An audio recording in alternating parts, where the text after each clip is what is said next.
सभी साथियों को नमस्कार। देखिएगा आज के इस वीडियो में हम बात करेंगे रीट 2021 रीट 2021 लेवल 1 के अंतर्गत जो 26 नवंबर 2021 को पेपर हुआ था। उस पेपर में बाल विकास एवं शिक्षा शास्त्र के 30 प्रश्न पूछे गए थे। इन 30 प्रश्नों को आज के इस सेशन में हम देखने वाले हैं। चलिए शुरू करते हैं। प्रश्न संख्या पहला आपके सामने, अल्बर्ट बांडुरा द्वारा प्रस्तावित अधिगम का सिद्धांत है शास्त्रीय अनुबंधन सिद्धांत, संज्ञानात्मक सिद्धांत, अंतर्दृष्टि सिद्धांत या सामाजिक अधिगम सिद्धांत। आप इंग्लिश भी देख सकते हैं यहाँ से। तो बताइएगा अल्बर्ट बांडुरा द्वारा प्रस्तावित अधिगम का सिद्धांत कौन सा है? कौन सा होगा? सामाजिक अधिगम सिद्धांत, ऑप्शन नंबर 4। दूसरा प्रश्न देखिएगा, रेमंडे केटेल द्वारा कितने व्यक्तित्व कारक प्रस्तावित किए गए हैं? 5, 16, 14 या 8? बताइए। रेमंड केटेल द्वारा कितने व्यक्तित्व के कारक प्रस्तावित किए गए थे? सही उत्तर होगा ऑप्शन नंबर सी, 16 कारक। कितने कारक? 16 कारक। तीसरा प्रश्न देखिएगा, निम्न में से कौन सा मास्लो की आवश्यकताओं के पदानुक्रम में सम्मिलित नहीं है? दैहिक आवश्यकताएं, व्यक्तिवाद एवं समूहवाद, स्नेह एवं संबंधता या आत्मसिद्धि। मास्लो की आवश्यकता के पदानुक्रम में निम्नलिखित में से कौन सा सम्मिलित नहीं है? तो क्या उत्तर होगा? ऑप्शन नंबर बी, व्यक्तिवाद एवं समूहवाद। उत्तर नंबर बी। चौथा प्रश्न है, एक व्यक्ति में एक समय पर दो विपरीत इच्छाओं का होना कहलाता है द्वंद्व, कुंठा, चिंता या दबाव। एक व्यक्ति में एक ही समय पर दो विपरीत इच्छाओं का होना क्या कहलाता है? सही उत्तर ऑप्शन नंबर 1, द्वंद्व। क्या कहलाता है? द्वंद्व। प्रश्न संख्या 5 नंबर, निम्नलिखित में से कौन सा अनुसंधान स्टीफन कोरे से संबंधित है? स्टीफन कोरे से संबंधित आधारभूत अनुसंधान, व्यवहारात्मक अनुसंधान, वैज्ञानिक अनुसंधान या क्रियात्मक अनुसंधान। स्टीफन एम कोरे से संबंधित कौन सा अनुसंधान है? बताइए। तो कौन सा होगा? ऑप्शन नंबर 4, क्रियात्मक अनुसंधान। प्रश्न संख्या 6, उपचारात्मक शिक्षण किस प्रकार के बालकों के लिए प्रयुक्त होता है? उपचारात्मक शिक्षण किस प्रकार के बालकों के लिए प्रयुक्त होता है? तेजी से सीखने वाले, धीमे सीखने वाले, प्रतिभाशाली बालक या रचनात्मकता से सीखने वाले। उपचारात्मक शिक्षण किस प्रकार के बालकों के लिए प्रयुक्त होता है? तो सही उत्तर ऑप्शन नंबर बी, धीमे सीखने वाले बालकों के लिए उपचारात्मक शिक्षण प्रयुक्त किया जाता है। उत्तर नंबर ऑप्शन बी। प्रश्न संख्या 7 नंबर, शिक्षण की खेलकूद विधि किस सिद्धांत पर आधारित है? शिक्षक की जो खेलकूद विधि है शिक्षण की, किस सिद्धांत पर आधारित है? शिक्षण की विधियों के सिद्धांत, वृद्धि और विकास का सिद्धांत, शिक्षण का समाजशास्त्रीय सिद्धांत है या शारीरिक शिक्षा कार्यक्रम? बताइए। शिक्षण की खेलकूद विधि किस सिद्धांत पर आधारित है? तो सही उत्तर होगा ऑप्शन नंबर बी, वृद्धि और विकास के सिद्धांत पर। Option number B. प्रश्न संख्या 8वां है, एनसीएफ 2005 की राष्ट्रीय स्टीयरिंग समिति के अध्यक्ष कौन थे? Professor Kothari, professor Mehrotra, professor Yashpal या प्रोफेसर राममूर्ति? एनसीएफ 2005 की राष्ट्रीय स्टीयरिंग समिति के अध्यक्ष। तो right answer option number C, professor Yashpal. कौन थे? राष्ट्रीय स्टीयरिंग समिति के अध्यक्ष प्रोफेसर यशपाल। प्रश्न संख्या 9 नंबर, आरटी अधिनियम 2009 की किस आयु समूह के बालकों के लिए है? आरटी अधिनियम 2009 किस आयु समूह के बालकों के लिए है? 5 से 12 वर्ष, 12 से 18 वर्ष, 7 से 15 वर्ष या 6 से 14 वर्ष? तो क्या उत्तर होगा? आसान से ये ऑप्शन नंबर डी, 6 से 14 वर्ष। उत्तर नंबर 4। प्रश्न संख्या 10 नंबर, निम्नलिखित में से कौन सा दैहिक अभिप्रेरक नहीं है? उपलब्धि, प्यास, भूख या नींद। दैहिक अभिप्रेरक कौन सा नहीं है इनमें से? सही उत्तर ऑप्शन नंबर 1, उपलब्धि। प्रश्न संख्या 11 नंबर, शिक्षण अधिगम का मनोवैज्ञानिक आधार किस पर निर्भर करता है? अध्यापन शैली, विषय वस्तु, भाषा या सामाजिक आर्थिक स्तर। शिक्षण अधिगम का मनोवैज्ञानिक आधार किस पर निर्भर करता है? तो सही उत्तर ऑप्शन नंबर 1 अध्यापन शैली पर। किस पर? अध्यापन शैली। प्रश्न संख्या 12 नंबर, आरटीई अधिनियम 2009 के अनुसार प्राथमिक विद्यालयों के लिए विद्यार्थी अध्यापक अनुपात होना चाहिए 25:1, 35:1, 40:1 या 30:1। प्राथमिक विद्यालयों की बात करें, प्राथमिक विद्यालयों के लिए विद्यार्थी अध्यापक अनुपात, तो क्या होगा? सही उत्तर ऑप्शन नंबर डी 30:1। प्राथमिक विद्यालयों के लिए विद्यार्थी अध्यापक अनुपात 30:1। प्रश्न संख्या 13 नंबर, मध्यावधि परीक्षा का उदाहरण है रचनात्मक मूल्यांकन का, योगात्मक मूल्यांकन का, मानदंड संदर्भित मूल्यांकन का या नैदानिक मूल्यांकन का। मध्यावधि जो परीक्षा है ये उदाहरण है, तो किसका उदाहरण है? ऑप्शन नंबर सी योगात्मक मूल्यांकन का। प्रश्न संख्या 14 नंबर, कौन सा रोग वंशानुगत है? ADHD, phenylketonuria, Parkinson's, HIV AIDS. कौन सा रोग वंशानुगत है ये बताइएगा प्रश्न संख्या 14 नंबर में।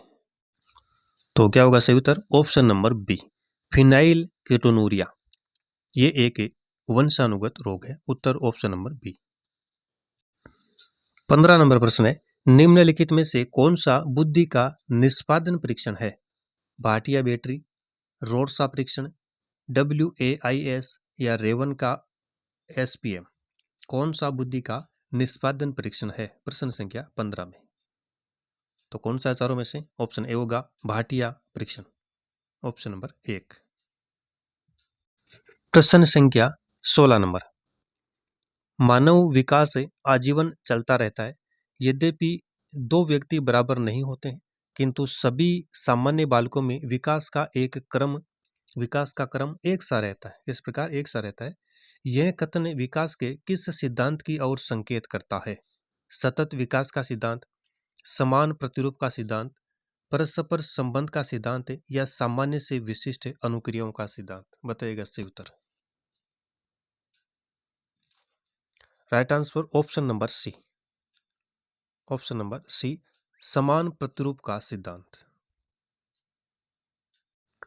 प्रश्न संख्या 17 नंबर, जीन पियाजे के अनुसार संज्ञानात्मक विकास की अंतिम अवस्था कौन सी है? संवेदिक पेशी अवस्था, अमूर्त संक्रियात्मक अवस्था, उत्तर संक्रियात्मक अवस्था या मूर्त संक्रियात्मक अवस्था? जीन पियाजे के अनुसार संज्ञानात्मक विकास की अंतिम अवस्था बताइएगा। Option number B, option number B होगा अमूर्त संक्रियात्मक अवस्था। प्रश्न संख्या 18 नंबर, आनुवांशिकी के जनक है Gregor Mendel, Thomas Hunt Morgan, James Watson या चार्ल्स डार्विन? आनुवांशिकी के जनक, तो right answer option number A Gregor Mendel.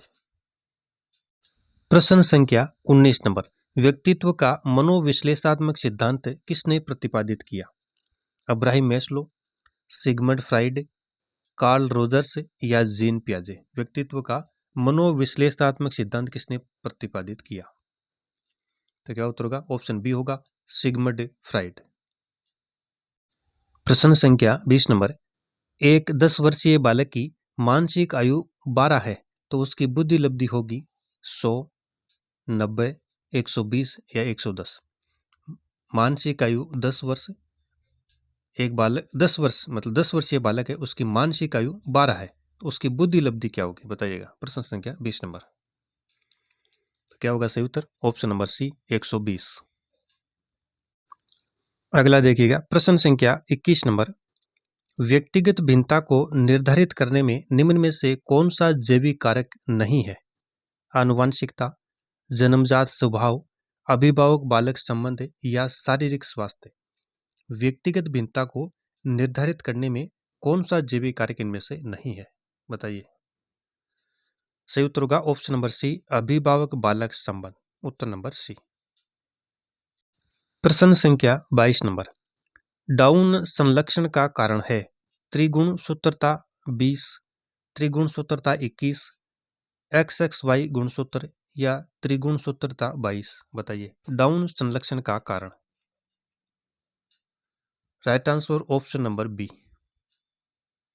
त्रिगुण सूत्रता 21। प्रश्न संख्या 23, विश्वसनीयता की अवधारणा से आशय है निर्देशों की वस्तुनिष्ठता, मापन का उद्देश्य, प्राप्तांकों की बारंबारता या गणना की समरूपता। विश्वसनीयता की अवधारणा से आशय है, क्या आशय है? ऑप्शन नंबर सी, प्राप्तांकों की बारंबारता। प्रश्न संख्या 24 नंबर, निम्नलिखित में से कौन सा प्रक्षेपीय परीक्षण का उदाहरण नहीं है? TAT, SCT, ड्रोमेन, MMPI। प्रक्षेपीय परीक्षण का उदाहरण निम्न में से कौन सा नहीं है? प्रश्न संख्या 24 में उत्तर होगा option number D, MMPI, option number D. 25वां प्रश्न है, बहुबुद्धि का सिद्धांत किसने प्रतिपादित किया? हार्वर्ड गार्डनर, जीन पियाजे, डेविड वेस्टलर या एरिक एरिक्सन। बहुबुद्धि का सिद्धांत किसने प्रतिपादित किया? तो किसने किया था? Harvard gardener, option number A. प्रश्न संख्या 26 नंबर, एनसीएफ 2005 के अनुसार गणित शिक्षण का प्रमुख उद्देश्य है शिक्षकों का प्रशिक्षण, कक्षा कक्ष अधिगम, बालक के चिंतन का गणितीकरण या गणित की विषय वस्तु। एनसीएफ 2005 के अनुसार गणित शिक्षण का प्रमुख उद्देश्य क्या है, बताइएगा। 26 नंबर प्रश्न में सही उत्तर ऑप्शन नंबर सी होगा, बालक के चिंतन का गणितीकरण। प्रश्न संख्या 27 नंबर है, पारितोषिक तथा दंड के माध्यम से सीखना अधिगम के किस सिद्धांत से संबंधित है? सामाजिक सीखना, क्रिया प्रसूत अनुबंधन, शास्त्रीय अनुबंधन या संज्ञानात्मक सिद्धांत। पारितोषिक एवं दंड के माध्यम से सीखना अधिगम के किस सिद्धांत से संबंधित है? Right answer option number B, क्रियात्मक अनुसंधान। 28वां प्रश्न देखिएगा, निम्नलिखित में से कौन सी प्रक्रिया बाल्यावस्था के दौरान सीखने से संबंधित नहीं है? पूर्व अनुभव, प्रतिबिंबन, कल्पना या तर्क। बताइए कौन सी प्रक्रिया बाल्यावस्था के दौरान सीखने से संबंधित नहीं है? तो देखिएगा इस प्रश्न में बोनस दिया गया है, बोनस। पूर्व अनुभव, प्रतिबिंबन, कल्पना, तर्क, ये सभी जो प्रक्रिया है ये बाल्यावस्था के दौरान सीखने से संबंधित है, तो इसमें बोनस दिया गया है। प्रश्न संख्या 29, किसी विशेष कार्यक्रम या प्रशिक्षण के प्रभावों का मापन करने के लिए किस प्रकार के परीक्षण को परिकल्पित किया जाता है? व्यक्तित्व, बुद्धि, उपलब्धि या रचनात्मकता। बताइए। तो right answer option number C, उपलब्धि। प्रश्न संख्या 30 नंबर, अंतिम प्रश्न है, विकास की किस अवस्था में एक व्यक्ति व्यावसायिक समायोजन की समस्या का सामना करता है? व्यावसायिक समायोजन की समस्या का, वृद्धावस्था, किशोरावस्था, बाल्यावस्था या शिशु अवस्था। बताइएगा। तो कौन सी अवस्था होगी? ऑप्शन नंबर बी होगा, किशोरा अवस्था। तो इस प्रकार से साथियों ये 30 प्रश्न थे। रेट 2021 लेवल 1 के अंतर्गत पूछे गए थे। लेवल 2 के अंतर्गत 2011 से लेकर 22 तक के जो पेपर है वो सारे हमने यूट्यूब पर अपलोड कर दिए, उनको आप जरूर देखिएगा।